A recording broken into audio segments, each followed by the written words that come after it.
Muy buenas tardes, mi nombre es Cristian David Quintero Forero, pertenezco al programa de Contaduría Pública del cuarto semestre de la Corporación Universitaria Uniminuto de Dios, junto a mis compañeros Joan Sebastián Núñez, Caterine Sánchez y Fernando Valencia, expondremos el tema prueba de hipótesis. Esperamos que este video sea de gran ayuda para todas las personas que lo consulten. El tema que les voy a explicar es qué es una prueba de hipótesis. Una prueba de hipótesis son supuestos que frecuentemente se hacen acerca del comportamiento que tiene el valor estadístico o parámetro cuando se hace a una población.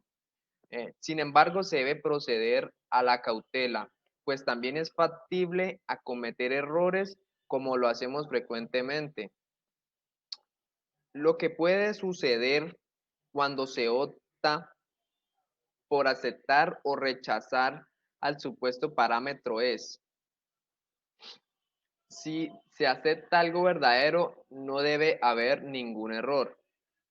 Segundo paso, si se rechaza algo falso, tampoco debe de haber algún error.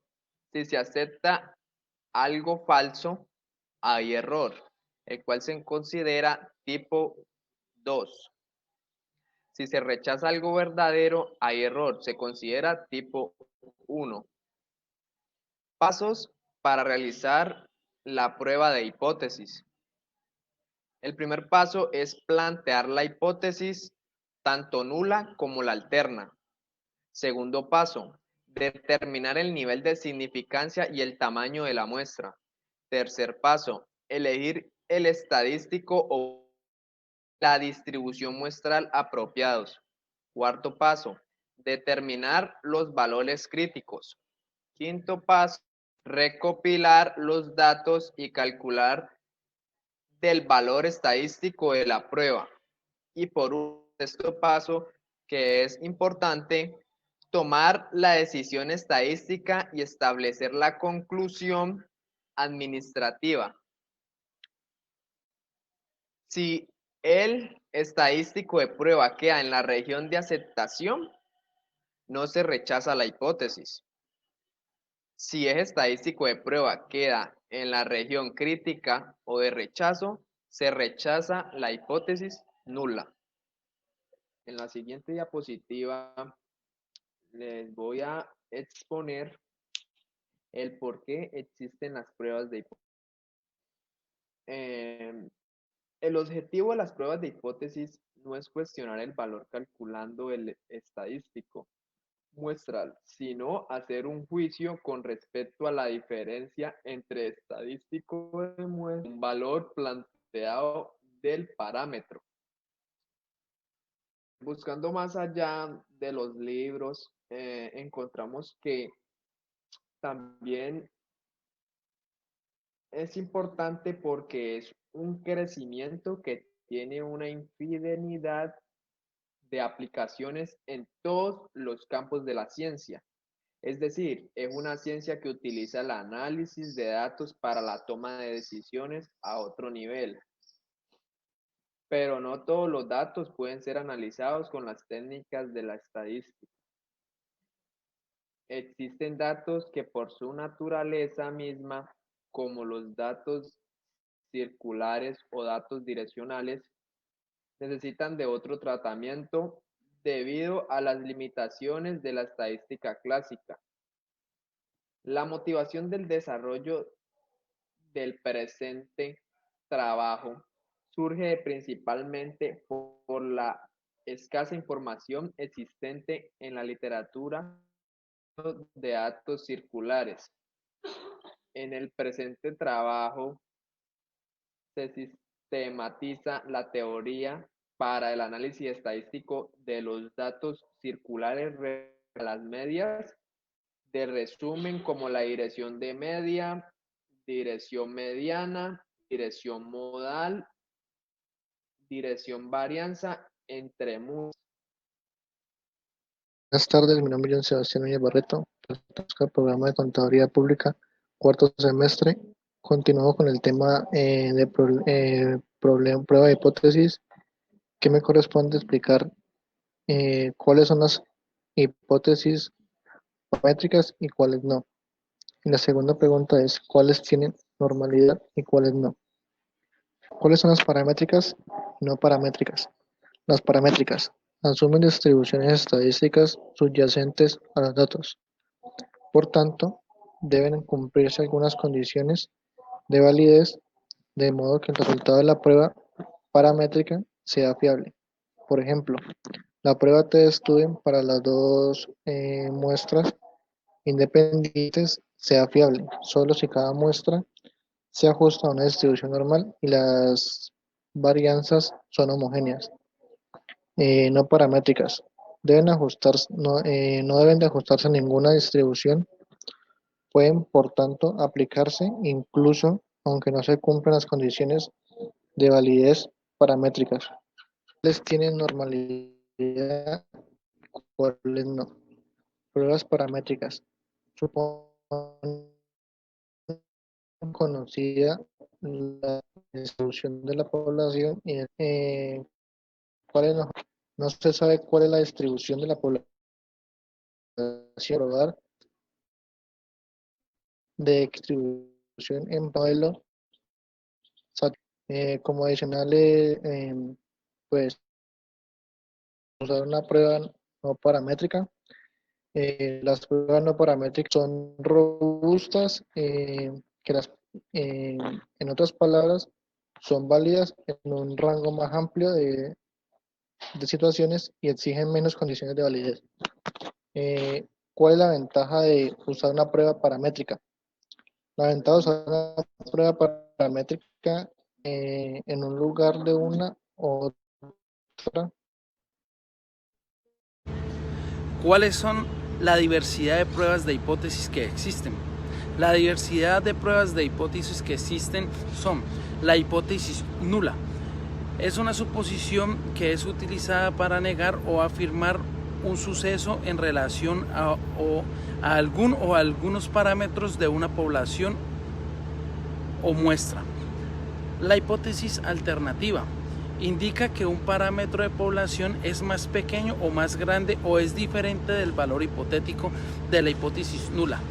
La hipótesis alternativa es lo que usted podría pensar o espera probar que es cierto.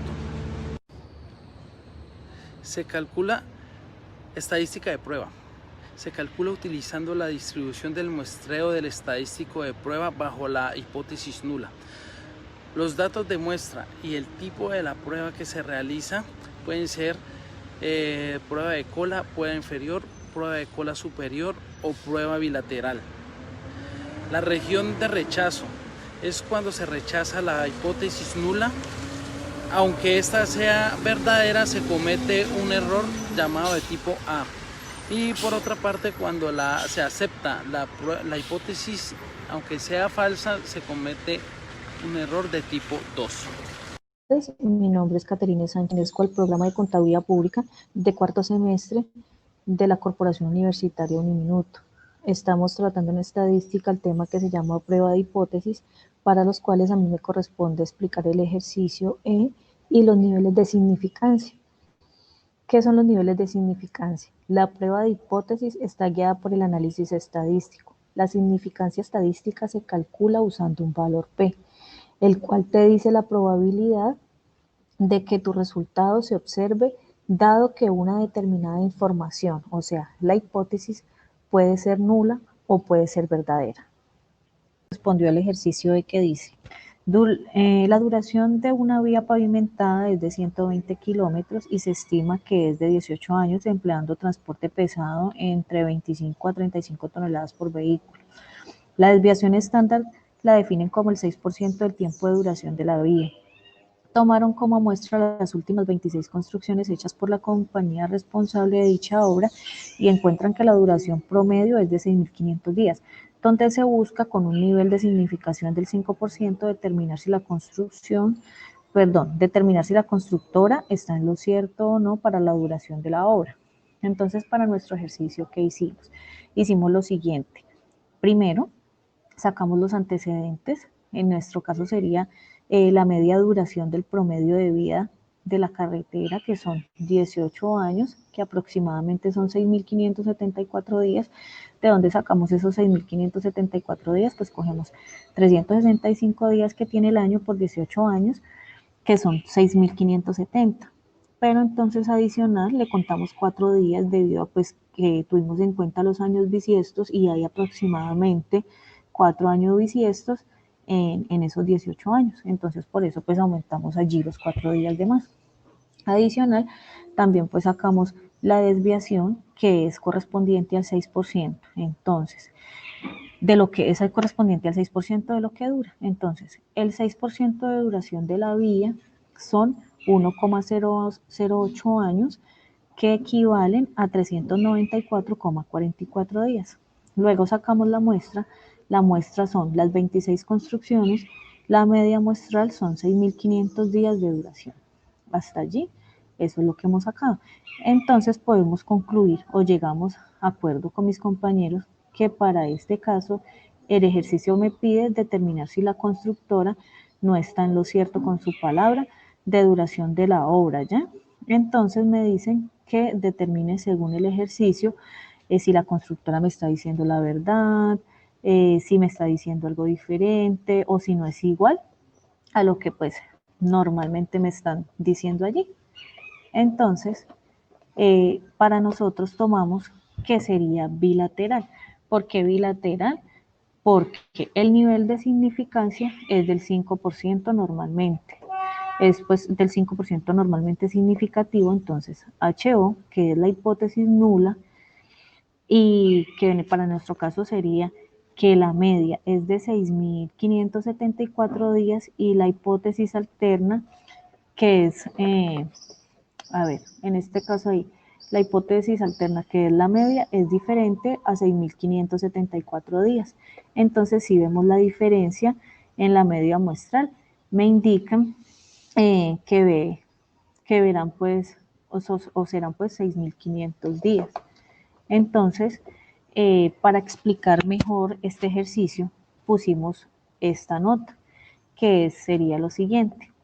Nos entrega la desviación población, por lo cual no importa el tamaño de la muestra, y nuestra herramienta será la tabla de distribución normal. Entonces, sabemos que cuando es bilateral está ubicado en los extremos, por lo cual sombreamos allí en la campana de Gauss nuestros extremos. Entonces, cuando es distribución normal y es bilateral, el porcentaje que nos den siempre debemos dividirlo entre 2. Y para este caso, entonces sería 5% dividido entre 2, que nos da 2,5 a cada uno de los lados. Entonces, ese 2,5 es 0,025 a cada lado, pues como se muestra en nuestra imagen, como lo hicimos, y determinamos el valor de Z, que es el área, el cual nos da 0,475. Buscamos esto en la tabla de distribución normal y nos da menos 1,960 y 1,960. Una es positiva y la otra es negativa, pues de respecto a la ubicación que tenga Z. Entonces, la zona crítica es donde están ubicados los niveles de significancia y el resto es la zona de aceptación. Al realizar el cálculo nos da que Z es menos 0,9566, por lo cual está en la zona de aceptación. Entonces podemos aceptar esta hipótesis nula y rechazamos la hipótesis alterna para nuestro caso. Entonces, podemos dar ya como respuesta final esta, que sería la siguiente. Teniendo presente que la duración de una vía de 120 kilómetros puede llegar a durar 6.574 días, la cual presenta una desviación de 394,44 días, se muestra teniendo una muestra de 26 construcciones con un nivel de significancia normalmente significativo, que la constructora sí está en lo cierto respecto a su palabra. Allí para nuestro caso. debido pues a que allí la duración de la obra está dentro de la zona nuestra de aceptación. Y ya con esto concluimos nuestro ejercicio.